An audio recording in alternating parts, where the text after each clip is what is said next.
Hello guys, I am फलक दानिश और मैं स्वागत करता हूं आपका अपनी एक और नई वीडियो में। गाइज, आज हम बात करने वाले हैं अपने भारत की संसद के बारे में, जिसको इंग्लिश में बोलते हैं पार्लियामेंट। जुड़ जाइए इस वीडियो से, ये बहुत ही नॉलेजफुल वीडियो होने जा रही है, क्योंकि आज हमें पता होना चाहिए कि जिस देश में हम रहते हैं आखिर वहाँ की सरकार जो बनती है वो किस तरह से बनती है और उसके कौन कौन से अंग होते हैं। तो ये बहुत ही इन्फॉर्मेटिव वीडियो होने जाने जा रही है, सो प्लीज जुड़ जाइए। और अगर आपने अभी तक चैनल को सब्सक्राइब नहीं किया तो प्लीज चैनल को सब्सक्राइब कर लीजिए। चलते हैं अपने टॉपिक की ओर। आज हमारा टॉपिक है संसद। तो मैं आपको बताना चाहूंगा कुछ बेसिक पॉइंट इसके बारे में। हालांकि ये डिटेल से पढ़ाने के लिए इसमें काफी लंबे समय की जरूरत होती है। जो मेन पॉइंट है इसका बेसिक स्ट्रक्चर समझाने की कोशिश करता हूँ। So let's start. सबसे पहले हमारे संसद संसद के जो है 3 अंग होते हैं। इसके 3 अंग है। सबसे पहले कौन सा आर्टिकल में आता है? हमारे संविधान में कुछ संविधान में अनुच्छेद है, ठीक है, पॉइंट वाइज चीजें लिखी हुई हैं, उन्हें बोलते हैं आर्टिकल। तो जो हमारा कॉन्स्टिट्यूशन है, कॉन्स्टिट्यूशन में जो पार्लियामेंट है वो 70 नंबर के आर्टिकल में, आर्टिकल 79 में इसका उल्लेख किया गया है। आई होप आपकी समझ आया होगा। इसके कितने अंग है? 3 अंग है। मैं आपको समझाता हूं। देखो, संसद के हमारे 3 अंग होते हैं। इसको इस तरह से स्ट्रक्चर में बांटा जाए।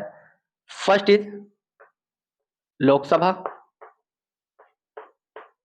आपने सुना होगा लोकसभा के बारे में। Second is Rajya Sabha and third is राष्ट्रपति। तीनों टर्म आपके सुने हुए होंगे। सो इनका आर्टिकल कौन कौन, संसद के बारे में जो बताया गया है ये 79 में बताया गया है, और जो लोकसभा का, राज्यसभा का जो उल्लेख है वो आर्टिकल, मैं आर्टिकल लिख देता हूं, 80 में है। संसद 79 में है, राज्यसभा 80 में है, लोकसभा 81 में है। अब आपको लग रहा होगा कि सीरियस से सीरियल चल रहा है 79, 80, 81, तो ये भी इसमें होगा, जबकि ऐसा नहीं है। इसका जो उल्लेख किया गया है वो आर्टिकल 52 में है कि भारत का एक राष्ट्रपति होगा जो भारत का प्रथम नागरिक कहलाएगा। लास्ट वीडियो में आपको बताया था मैंने। तो भारत के प्रथम नागरिक जो होते हैं वो राष्ट्रपति होते हैं। कौन से अनुच्छेद में राष्ट्रपति का उल्लेख है? 52 में, राज्यसभा 80 में, लोकसभा 81 में। सो पहले कुछ टॉपिक जानने की कोशिश करते हैं लोकसभा के। लोकसभा को जो बोलते हैं, पहले समझे संसद क्या है आखिर, ठीक है। देखो, हमारे भारत की राजधानी दिल्ली में एक बहुत बड़ी बिल्डिंग बनी हुई है, आपने देखा होगा। ये आप इधर को मैं उसका चित्र लगा रहा हूँ, आप इसमें भी देख सकते हैं। सो ये जो है पार्लियामेंट है, ठीक है, इसको पार्लियामेंट बोलते हैं। और इसमें 2 हाउस है, ठीक है, मतलब 2 रूम है, बल्कि 3 रूम बने हुए हैं इसके अंदर, बड़े बड़े हॉल बने हुए हैं 3, जिसमें से एक हॉल को बोलते हैं हम लोकसभा, एक को बोलते हैं राज्यसभा, और एक हॉल जो होता है दोनों के संयुक्त अधिवेशन के लिए होता है। जो लोकसभा के मेंबर होते हैं वो लोकसभा वाले हाउस में बैठते हैं, जो राज्यसभा के मेंबर होते हैं वो राज्यसभा वाले में। और जब राष्ट्रपति इन दोनों का संयुक्त अधिवेशन बुलाता है, दोनों को एक साथ बुलाता है किसी खास चर्चा के लिए, तो वो एक अलग हॉल होता है संयुक्त अधिवेशन के लिए। सो आई होप समझ आया होगा। लोकसभा जो है ये हमारा निम्न सदन होता है, इसको निम्न सदन बोलते हैं। इसको उच्च सदन बोलते हैं, उच्च सदन। तो आपसे पता जाता है, क्वेश्चन हमसे पुटअप किया जाता है कि संसद का कौन सा सदन उच्च सदन कहलाता है? राज्यसभा, लोकसभा? राज्यसभा। और निम्न सदन लोकसभा। आई होप आपकी समझ आया होगा, ठीक है। अब इसमें कुछ इसका कार्यकाल होता है। इसका जो कार्यकाल है वो 5 वर्ष हो सकता है, 5 वर्ष है, ठीक है। और इसका कार्यकाल ये अनिश्चित है, इसका कार्यकाल अनिश्चित है। आई होप आपकी समझ आया होगा, ठीक है। ये एक स्थायी सदन है। मैं आपको समझाऊंगा भी ये स्थायी सदन क्या होता है, और ये क्या है? स्थायी सदन है।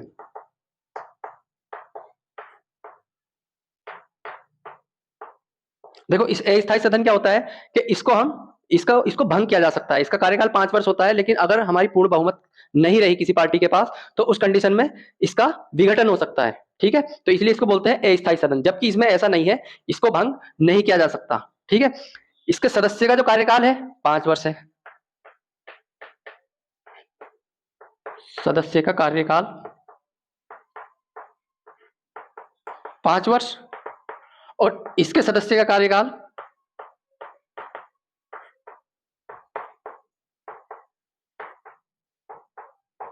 इसका होता है 6 वर्ष। आई होप आपकी समझ आया होगा।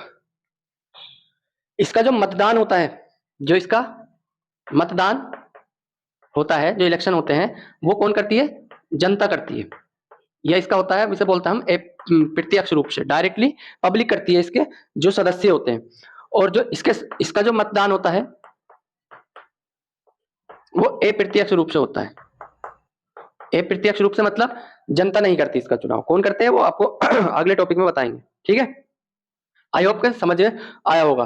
जो इसके सदस्य की जो एज होती है, आयु, इसका मतलब अगर कोई इसका सदस्य बनना चाह रहा है, इलेक्शन लड़ना चाह रहा है, तो उसकी जो आयु होती है वो होती है 25 ईयर, 25 वर्ष होनी चाहिए पूर्ण। और इसके सदस्य की सदस्यता आयु बोल देंगे हम, होनी चाहिए 30 वर्ष। आई होप आपकी समझ आया होगा। सो उम्मीद है आपकी यहां तक समझ आ चुका होगा। जो इसके जो सदस्य होते हैं, दोनों के सदस्यों को हम एमपी बोलते हैं, मेंबर ऑफ पार्लियामेंट। एमपी की जो फुल फॉर्म होती है, अभी तक आपको अगर नहीं पता तो सुन ले, एमपी बोलते हैं हमारे यहाँ के अलग अलग जिले में जो सीटों का बंटवारा होता है देश के अंदर, उस पर एक सांसद चुना जाता है। हिंदी में सांसद बोलते हैं और इंग्लिश में एमपी बोलते हैं, और इसका नाम होता है मेंबर ऑफ पार्लियामेंट, एमपी। तो इनको भी एमपी बोलते हैं, इनको भी एमपी बोलते हैं। ये जो एमपी होते हैं इनका चुनाव करती है जनता। हर 5 साल में इलेक्शन होते हैं, जैसे क्या आपने देखा था 2019 में इलेक्शन हुए थे, और अब आने वाले 2024 में हमारे यहाँ पे इलेक्शन होंगे। जो इसका लोकसभा का एक अध्यक्ष होता है, इसमें लोकसभा में अध्यक्ष और उपाध्यक्ष होते हैं, और इसमें राज्यसभा में सभापति और उपसभापति होते हैं। अब मैं आपको चुनाव की प्रणाली समझाता हूं किस तरह से होता है। देखो, जब हमारे देश में संसद का जो इलेक्शन चलता है, लोकसभा का जो इलेक्शन होता है, हर 5 साल में होता है, 2024 में होगा। उसके लिए हमारे यहाँ पे सीटों का बंटवारा भी आपको बताएंगे किस तरह से पूरे सीटों का बंटवारा होता है, ठीक है। तो 550 या 552, 545 कंफ्यूजन का विषय है कि अभी बताएंगे पूरा आपको। तो जब इलेक्शन होता है तो जनता प्रत्यक्ष रूप से एक एमपी को चुनती है, और वो सारे एमपी लोकसभा में जाके बैठते हैं। जिस किसी पार्टी की, अलग अलग पार्टी की सरकार चलती है, जिस किसी पार्टी के पास पूर्ण बहुमत होता है, क्या होता है, इधर लिखता हूं मैं, पूर्ण बहुमत। पूर्ण बहुमत का क्या अर्थ है? अगर जितनी भी सीटें हैं हमारी राज्यसभा या लोकसभा में, जितनी भी सीटें हैं उसकी हाफ से अगर एक ज्यादा है किसी पार्टी के पास, तो उसकी सरकार बनेगी। आई होप आपकी समझ आएगा।